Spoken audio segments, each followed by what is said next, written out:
Now, Ecclesiastes is a difficult book. It's difficult because it is really Proverbs and poetry and philosophy all kind of mixed together into one very deep and yet very mysterious book of Scripture. The author, the son of David, is so honest, brutally honest about life's complexities and challenges and struggles that many Christians are afraid to even really get into this book because it is so sensitive and it is so powerful, and yet it is so honest about the difficulty. This is a book about life from the ground level. We've entitled this message series Ground Level Christianity, because it's really written not from the control tower of the heavens where God reigns, but it's written from the perspective of men and women who are living here on earth and who do not have all the answers.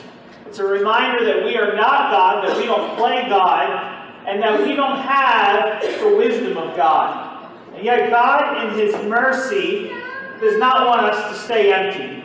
He does not want us to have a life apart from Him. So we've looked at the theme of here today, gone tomorrow. We've looked at the theme of no satisfaction.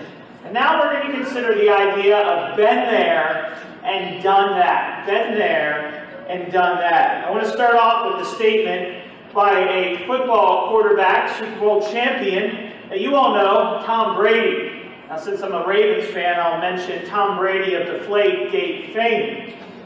Brady was being interviewed on 60 Minutes just after he had quarterbacked the New England Patriots to the third Super Bowl championship.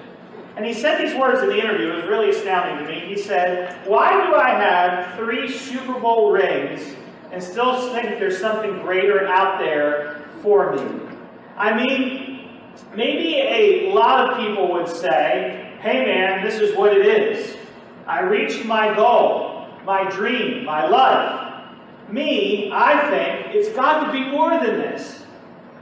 I mean, this can't be what it's all cracked up to be. It sounds to me like been there, done that. I got the t-shirt, I've got the scars to prove it, but isn't there something more in life? Now my question to you is, who in their right mind says that after winning the Super Bowl 3 times?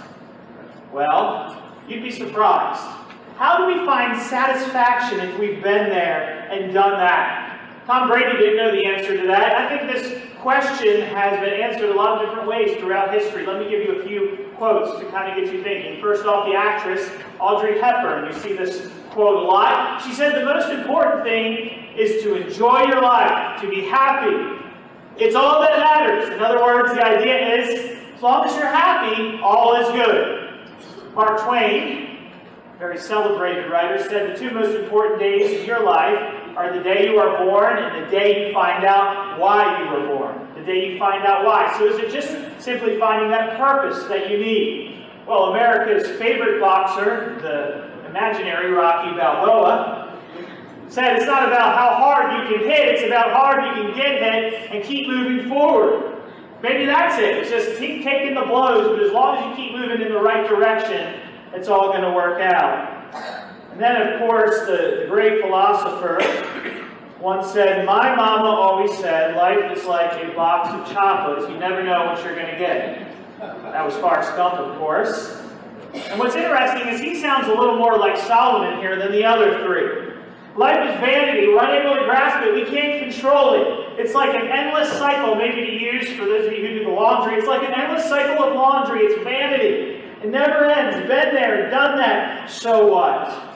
So here's me, chapter 2, verses 1 through 11. Let's try to answer the so what as we journey with Solomon through this book. Chapter 2, beginning at verse 1. "I said in my heart, come now, I will test you with mirth. Therefore enjoy pleasure. But surely this also was vanity. I said of laughter, madness, and of mirth, what does it accomplish? I searched in my heart how to gratify my flesh with wine, while guiding my heart with wisdom, and how to lay hold on folly, till I might see what was good for the sons of men to do under heaven all the days of their lives. I made my works great. I built myself houses and planted myself vineyards. I made myself gardens and orchards, and I planted all kinds of fruit trees in them. I made myself water pools from which to water the growing trees of the grove. I acquired male and female servants and had servants born in my house. Yes, I had greater possessions of herds and flocks than all who were in Jerusalem before me. I also gathered for myself silver and gold and the special treasures of kings and of the provinces. I acquired male and female singers, the delights of the sons of men, musical instruments of all kinds. So I became great and excelled more than all who were before me in Jerusalem. Also my wisdom remained with me. Whatever my eyes desired, I did not keep from them. I did not withhold my heart from any pleasure, for my heart rejoiced in all my labor. And this was my reward from all my labor. Then I looked on all the works that my hands had done, and on the labor that I had toiled. And indeed, all was vanity and grasping for the wind. There was no profit under the sun. This is the word of the Lord. Thanks be to God. From the ground level, Solomon has considered in the previous chapter wisdom. And he has found wisdom to be lacking and has not provided the answers that he wanted. And now he moves on from sense to sensuality. He goes from learning to lust and to leisure. Solomon here is like a doctor examining his own disease and looking on why he can't find that which he so desperately wants. In verse 1, he begins to talk to himself. He says that I said to my heart. He begins to think on the inside. And he says, come now, heart. I'm going to test you with mirth, with laughter. I'm going to test you with the enjoyment of pleasure. In other words, it's very important to say here that Solomon is not really testing pleasure. He's testing himself. What will he give into? What is the standard of his life? Friends, I want you to understand today that all of us in this world have tested ourselves with pleasure. D.L. Moody said it this way: character is what you are in the dark. It's what you are when no one's looking. How far will you go to make yourself happy at the expense of others? In particular, when no one's watching, when no one's around. Solomon decided to go there and do that. He tested himself with mirth, with laughter, with pleasure. We live in a world that says the meaning of life is the pursuit of life, liberty, and happiness. At least that's what our country says. Today we live in a world of entertainment and pleasure. The motto of our world is like verse 1. If it feels good, do it. Children, students, absolutely terrible advice. Because you're going to wake up the next day, hopefully. If it feels good, do it. That's kind of what Solomon was going for. Whether it's comfort or love or money or pleasure or sex or freedom. And yet Solomon asks himself this question. His conclusion is, what does this accomplish? Pleasure did not deliver what he thought it would. Most of us say, well, I just haven't indulged enough. I just need to do a little more. I need to try a little harder. We just need a little bit more. Our quality of life, most amazingly in the United States of America, is so much higher than so many, yet our contentment as Americans is so much lower. I want you to hear this. One pleasure that you indulge in the dark can bring 1,000 woes that you'll have to deal with in the light. One pleasure that you commit to, one wild night, one major mistake can bring 1,000 troubles into your life. You can drown in pleasure, in revelry, in merriment. In fact, Proverbs 14, verse 13 says it this way: even in laughter your heart can ache, and the end of your joy can be nothing but grief. Solomon says, I tried laughter. He's like a modern celebrity running from party to party, entertainment to entertainment. How many of us live for laughter? We have a hard day. You come home, what's the first thing you do? You put your feet up, you kick back, you open up your phone, and you start watching YouTube videos. You crank open the Netflix account. You put the TV on because you try to forget what you just went through all day. Now, it's true that joy and laughter can be a good thing. The Bible actually commends laughter. It does not speak against it. In fact, in the Proverbs, like in Proverbs 15:13, it says, "A glad heart makes a cheerful face, but by sorrow of heart the spirit is crushed." So it's not that laughter is inherently bad.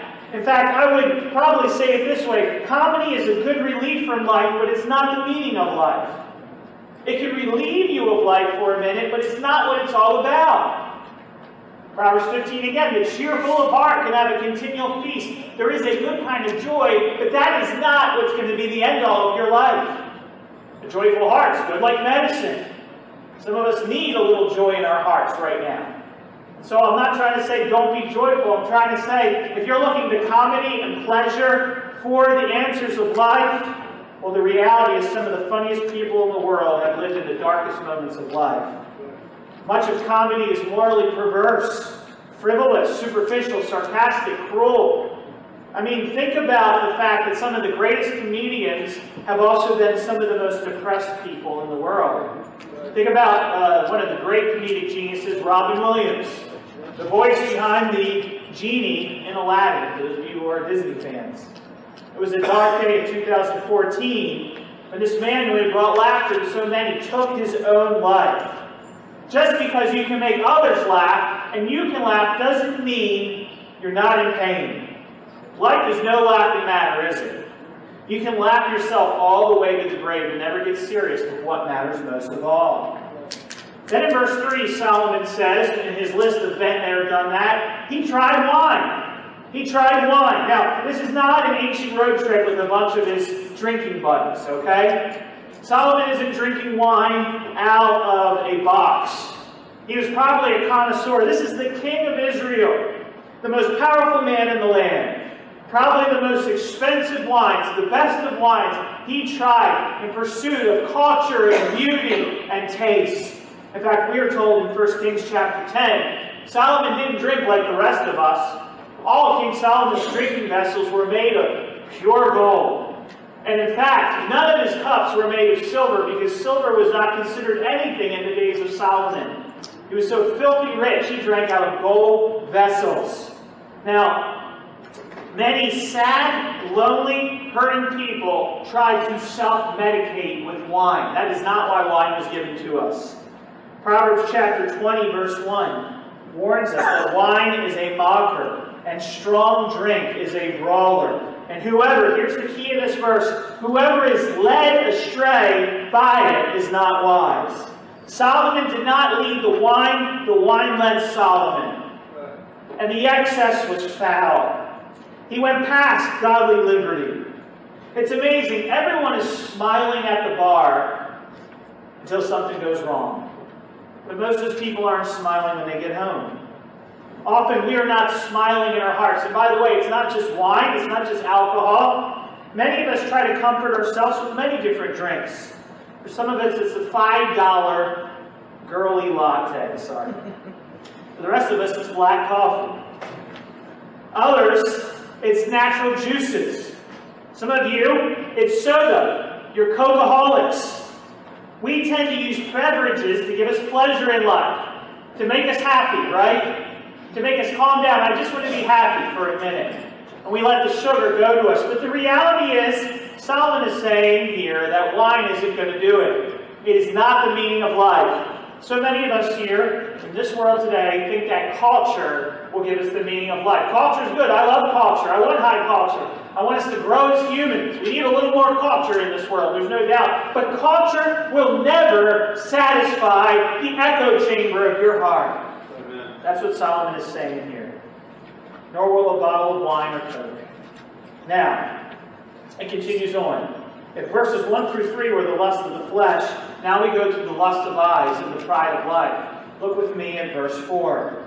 I made my works great. He didn't just look for the meaning of life in amusement. He looked for it in accomplishment. He was there, and he tried harder than all of us, and he did more than all of us. You notice in these verses, gardens and orchards, male servants, female servants, herds, flocks, silver, gold. If building, improving, and riches were the meaning to life, this preacher would have found it. Solomon would have found it. How many people here watch HGTV? All right. How many people? Be honest. It's okay. All right. Solomon had the money to not only watch HGTV, but he actually went and did something about it. He almost had God-like creativity and control over his nation. He had the biggest real estate, the greatest gardens, the largest backyards. And think about this, he didn't have to cut the grass, he didn't have to pull the weeds, he didn't have to fertilize anything. He had servants to do it 24/7, 365 days a year. He created a little world within a world. That's what Solomon did. He was an expert in horticulture and zoology. We're told in 1 Kings chapter 4. Look with me there. Solomon not only spoke 3,000 proverbs and wrote 1,005 songs, but he spoke of trees, from the cedar in Lebanon to the hyssop that grows out of the wall. He was an expert in horticulture. He spoke of beasts and birds and reptiles and fish, zoology. People of all nations came to hear the wisdom of Solomon. Think about this. Wealth was measured in the ancient world by your livestock, by your animals. And he had it all. He had his own personal zoo. He didn't have to go to the New Orleans Zoo or the Gulf Zoo. He had one. He owned his own. He didn't have to go to a reserve far away to go hunting. He had his own animal reserve that he could go hunt at. By the way, we're told in 1 Kings 4:26, he had 40,000 stalls of horses for his chariots. Think about this for a minute, okay? In the biblical era, a horse was your what? It was your means of transportation. It was your car. He had the 2019 model of sports car, okay? And he had 40,000 stalls full of them. He had every model you could imagine.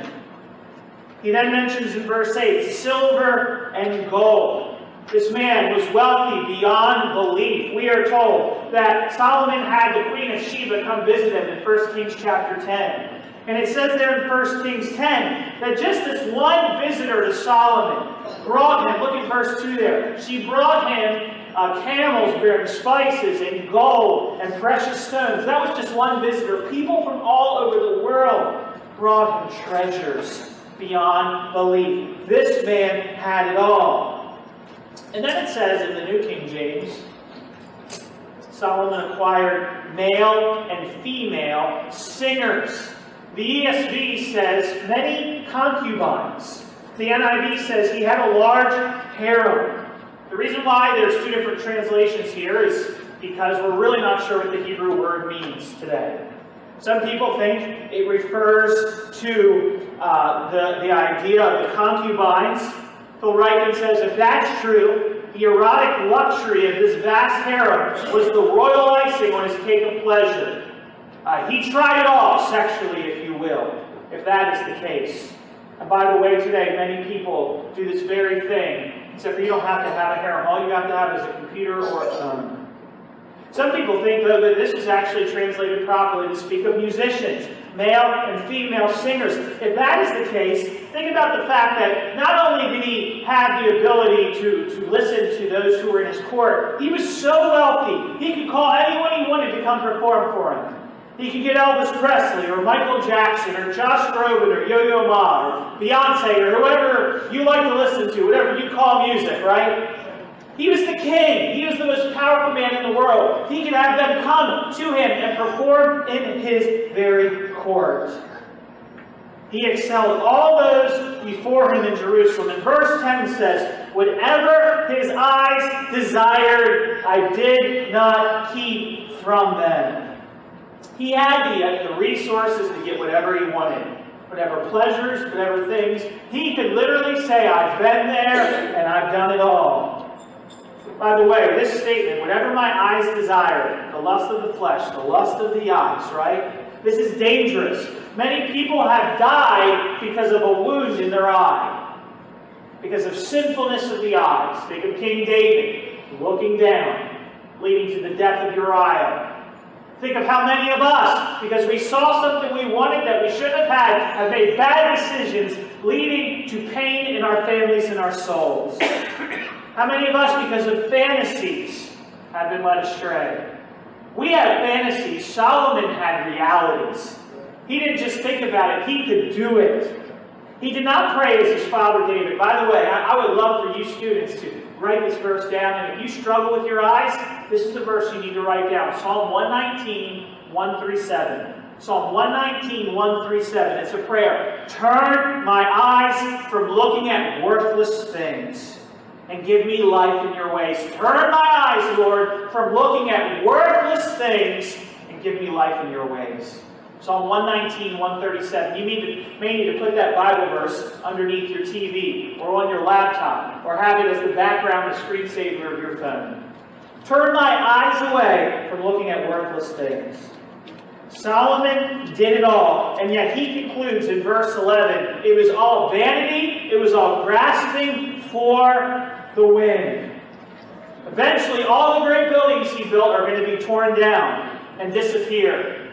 I mean, I think about this very week. I remember designing this sound system for this church way back, almost 10 years ago, and then one lightning storm comes. The sound today was flat sounding. If you didn't notice it, it's because you don't have an ear for that thing, but it did not sound that great, okay? Why? Because in one moment, the things that you invested and spent time in can be gone. That same storm, in one moment, took out our internet here. That took us a whole day of work to put together, a couple days of designing. That same storm burnt a whole other church down over in Fort Walton Beach, just like that. That same storm spurred tornadoes that destroyed people's homes, just like that. You can lose everything in a second. That's what Solomon's saying here. Listen, you can have a house full of things, a closet packed, a garage packed, a liquor cabinet packed, but you can still have an empty soul. You can gain the whole world and lose it all, and you lose your soul. Again, it's vanity. It's like an endless cycle of laundry. It's like gasping after a vapor that you, on a cold morning, you blow it out, and it's here today and it's gone tomorrow. There's no profit under the sun. Paul warns that many of us will be lovers of pleasure more than lovers of God. Solomon's been there, and he's done that, and he's got the t-shirt and the scars to prove it. Martin Luther said, the empire of this whole world is nothing but a crust to be thrown to a dog. The empire of this whole world is nothing but a crust to be thrown to a dog. Too many of us are trying, we're grasping for all these things. Solomon says, I've had it all, I've been there, I've done that. It was all empty, it was meaningless, it was worthless. So now, he's going to turn again to wisdom. Look with me at verse 12. If you haven't noticed, we're going to be crazy today and try to go through this whole chapter. So we're running a marathon in a very short period. Look with me at verse 12. It says there, then I turned myself to consider wisdom and madness and folly. For what can the man do who succeeds the king? Only what he has already done. Then I saw that wisdom excels folly, as light excels darkness. The wise man's eyes are in his head, but the fool walks in darkness. Yet I perceive that this same event happens to them all. So I said in my heart, as it happens to the fool, it also happens to me. And why was I then more wise? Then I said in my heart, this also is vanity. For there is no more remembrance of the wise than of the fool forever, since all that now is will be forgotten in the days to come. And how does a wise man die? As the fool. Let's stop right there. So Solomon turned himself to wisdom and madness and folly. He tried to do them all at once, okay? This is kind of like what parents preach to their children around August, September. What are you told, students, by your parents every August and September? Study hard, do well in school, and you'll have a good life, right? Just work hard, get good grades, and everything's going to turn out well. Solomon's saying there's more to life than a GPA. There's more to life than a resume. He says here, look, I've been the king. Who can do more than me? And yet I saw, yes, wisdom excels darkness. There's value in having wisdom. Light over darkness is a good thing. It's good to have a flashlight when you're walking in a dark room. The fool lacks God's word. They don't have it as a lamp to their feet and a light to their path. The wise can see where they're going. The fool does not. But look at verse 15. He says, as it happens to the fool, so also it happens to me. It's so interesting that you can have all these wise people in a room and none of them agree. You can have a bunch of philosophers in a room and they all fight over the smallest, most insignificant detail. We can't get along. We can't get it all figured out. And then he ends in verse 16, very somberly. He says, there is no more remembrance of the wise than of the fool forever. Hear this. Death is an inescapable message from God. The same fate will meet the wise and the fool. No matter how much you accomplish or don't accomplish, no matter how much pleasure you enjoy or don't have, the same event happens to everybody. Death is no respecter of persons. Children in the room, hear me. Death is the perfect statistic. 10 out of 10 of us will die. It is lurking. It is coming. No matter how rich or how poor you are, you will end up 6 feet under. This just depresses him all the more. All that time learning, all that time investing, all that time working and building and trying harder, and he realizes his end's going to be no different than the guy who has no idea what's going on. You see, I think of the story of Alexander the Great. Alexander the Great, that great general and king, learned this in a very dramatic way from his friend Diogenes. Diogenes was a well-known and famous philosopher of Alexander the Great's day. And Alexander found Diogenes standing alone in a field. And he was looking intently at a large pile of bones. And Alexander the Great went up to Diogenes and spoke to him and asked him what he was doing. And this is what Diogenes said to Alexander the Great. He said, I am here searching for the bones of your father Philip, but I cannot seem to distinguish them from the bones of slaves. I'm here looking for the bones of your father, but I can't distinguish them from the bones of slaves. 10 out of 10 people die. We all end up in the same place. Isn't there something more to life than this? Isn't there more to this world than simply going through all these motions, no matter how successful or unsuccessful, how wise or how foolish you are? We all end up in the same place, Solomon's saying. That's a killjoy. If I ended the sermon here, I'd be a terrible pastor. You all leave here, and you go try verses 1, 2, and 3. So, it doesn't end here, thankfully. Look at verses 17 to 19. I love this. This is what I call Solomon's junior high school moment. Or, to get a little more personal for some of you older ones, Solomon's midlife crisis. Look at it. Therefore, I hate life. Therefore, I hated life, because the work that was done under the sun was distressing to me. For all is vanity and grasping for the wind. Then I hated all my labor in which I had toiled under the sun, because I must leave it to the man who will come after me. And who knows whether he will be wise or a fool. Yet he will rule over all my labor in which I toiled, in which I have shown myself wise under the sun. This is also vanity. I love to be there at that moment with a kid who comes up and they say, Pastor Josh, life's not fair. When they have that moment, they usually also are thinking, I hate my life. You have a junior high student, you know exactly what I'm talking about. You've heard these words. Or, if you're in the middle of your midlife crisis right now, you have said, I hate my life. Well, I want to say to you students in the room, you're just like Solomon. You're a big kid. You're appalled at life. Life's unfair. It's not right. I hate it. This is distressing to me. It's like his whole life is spiraling down to absolute despair. Some people, what they do is they go and drink more. Some people buy a motorcycle, right? Kids rebel against their parents. They push every fiber of our patient being. Not that I'm speaking from experience. It's distressing to me. Work is hard. It's unproductive. It's not beneficial. Why do we end up the same? The problem with pleasure is that there's always the next day. When you're in elementary school, you can't wait to get to middle school. When you're in middle school, you can't wait to get to high school. When you're in high school, you can't wait to get a license and get a job and graduate. When you're in high school, you can't wait to make money or go to college or get a job. And then college students can't wait to get that job that they worked so hard for. And then workers can't wait to retire one day. And then retirees miss working and wish they could be young again and go back to work. That's the cycle. The problem with pleasure is there's always the next day. You parents can't wait to get your kids out of the house, and then you're lonely when they're out of the house. And you wake up and realize, oh, I was married. I have a spouse that I've neglected the last 12 years. All is vanity and grasping for the wind.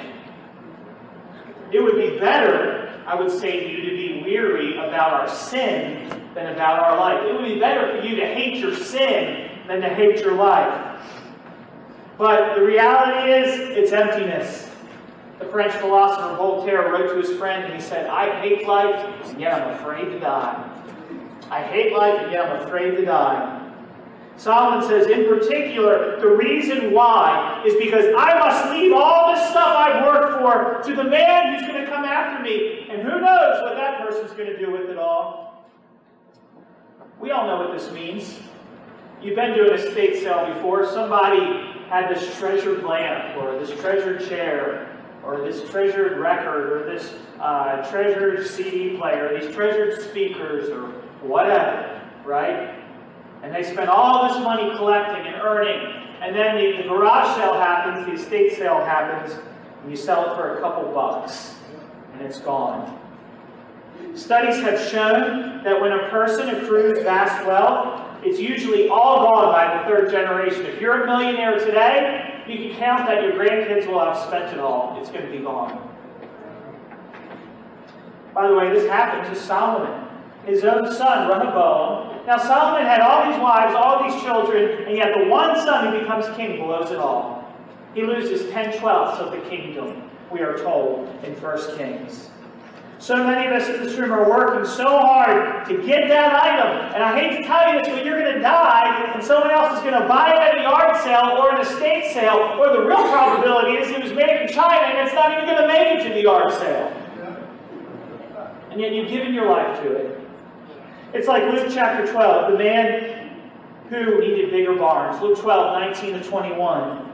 I will say to my soul, soul, I have ample goods laid up for many years. I'm successful. I've been there. I've done that. I've tried it all. I've got all this money. I'm going to relax and eat and drink and be merry. I'm going to live high on the hog because I have reached the pinnacle of success. And then God says to him, you fool, this night your soul is required of you, and the things you have prepared, whose will they be?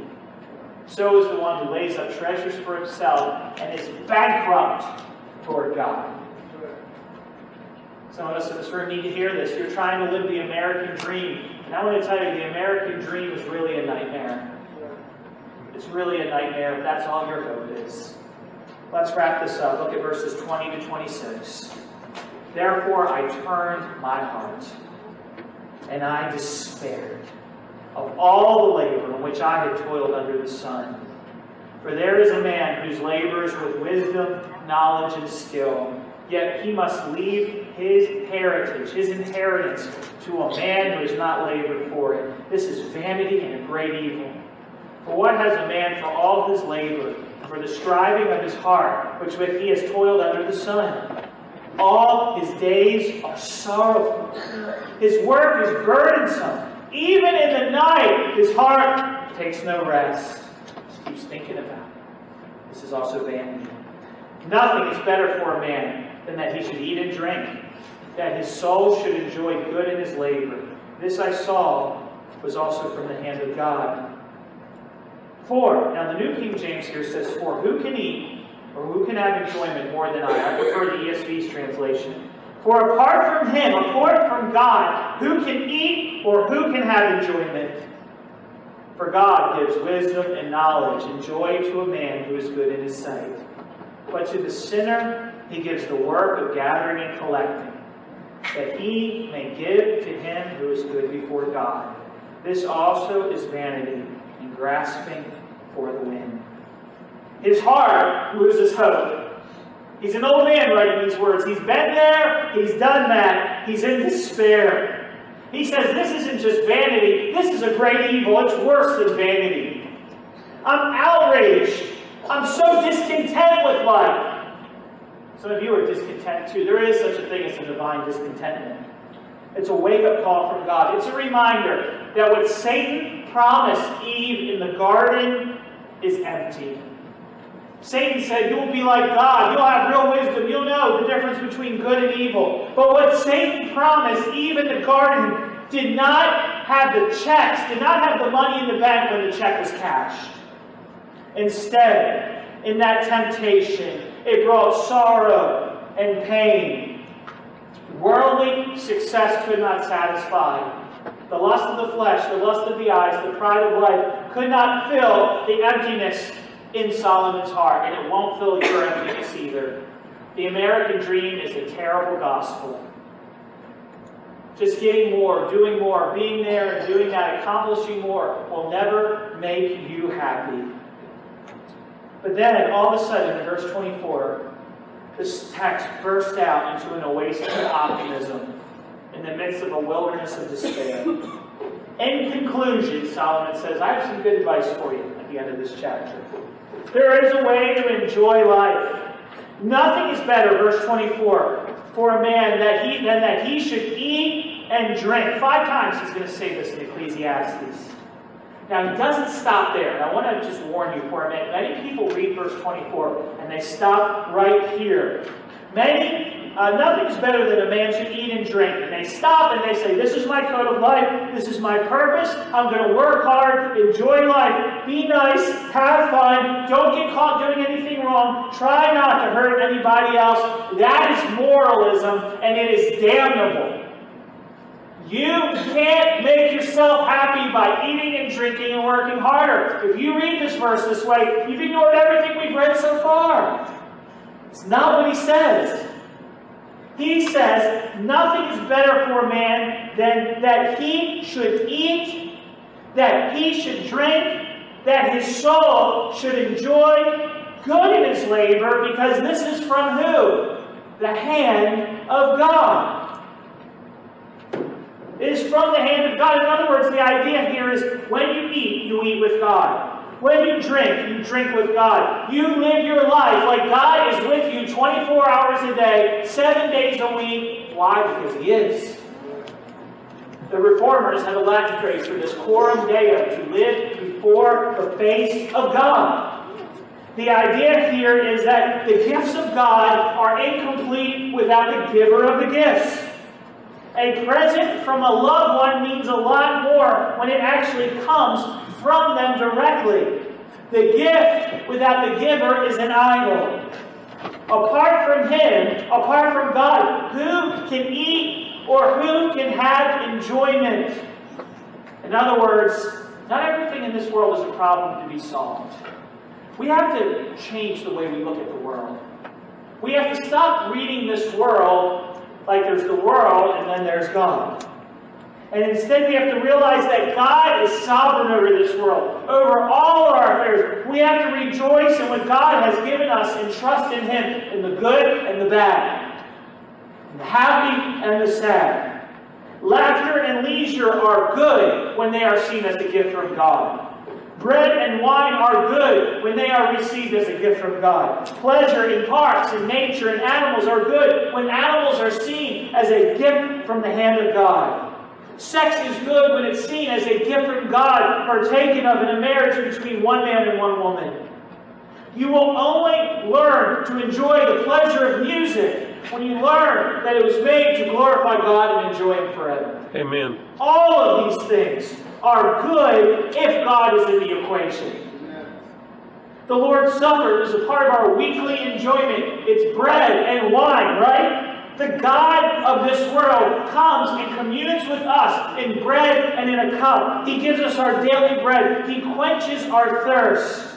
We need to take this table, eating and confessing that God has given us this life and that there is an eternal life to come and that everything is vanity and even evil and we will hate our lives until we find God in them. Martin Luther said the entire world should be full of service to God. Not only the churches, but also the home, the kitchen, the cellar, the workshop, the field. God has given us all of these things as a gift. They are all in the hand of God. Here's how I want to end this sermon. What role does God play in what you do and who you are? God gave us this whole world. Many of us, like Solomon, have been there. We've done that. We've misused our lives and we've wrecked our lives. So because we couldn't handle it, guess what God gave us next? He gave us His Son. He gave us Jesus. Jesus came into this world.